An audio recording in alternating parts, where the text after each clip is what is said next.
Vous êtes bien sur infolive.tv, voici les titres de ce vendredi 22 août. Selon des hauts fonctionnaires israéliens, l'État hébreu reste déterminé à continuer le processus de négociation indirecte avec la Syrie, et ce malgré la récente visite de Bachar al-Assad en Russie. Visite durant laquelle le président syrien a exprimé son souhait d'acheter de nouvelles armes antiaériennes face aux menaces d'attaque de l'aviation israélienne. Les deux pays ont déclaré vouloir renforcer leurs liens stratégiques et Assad a apporté son soutien à l'opération russe en Géorgie.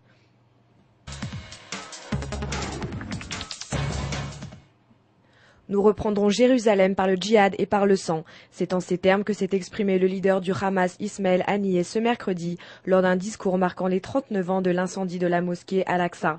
Devant la foule rassemblée, il s'est adressé au président de l'autorité palestinienne Mahmoud Abbas, déclarant que les Palestiniens refuseraient tout accord avec Israël qui n'inclut pas Jérusalem, la vallée du Jourdain et le retour de tous les réfugiés.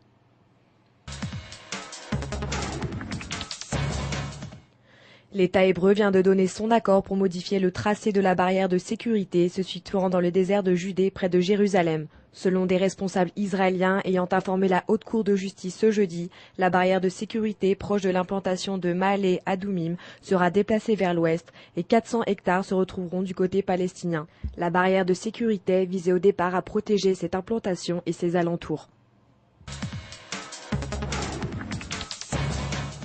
Des Israéliens victimes d'attaques terroristes accusent la Bank of China d'avoir transféré des millions de dollars au Hamas et au djihad islamique et l'attaque en justice aux États-Unis. Depuis 2003, les branches américaines de la banque chinoise auraient transféré des millions de dollars vers un compte de la même banque enregistré en Chine et détenu par Saïd al-Shurafa, un responsable du djihad islamique et du Hamas. Pour finir, un mot de sport. Une seule médaille, et pourtant le comité olympique israélien s'est dit satisfait des performances de ses athlètes lors des Jeux olympiques de Pékin. Pour le secrétaire général du comité, Ephraim Zinger, la délégation a rempli ses principaux objectifs, surtout au vu de l'élévation flagrante cette année du niveau général des athlètes asiatiques, notamment des Chinois. À l'heure actuelle, les gymnastes israéliens et le marathonien Eli Stein sont toujours en lice. Nouveau sur InfoLive TV, vous pouvez visionner toutes nos vidéos en un seul clic sur le lien qui apparaît à gauche de l'article. C'est la fin de ce journal, merci de l'avoir suivi sur InfoLive TV, la première télévision israélienne sur Internet qui émet en 4 langues depuis Jérusalem.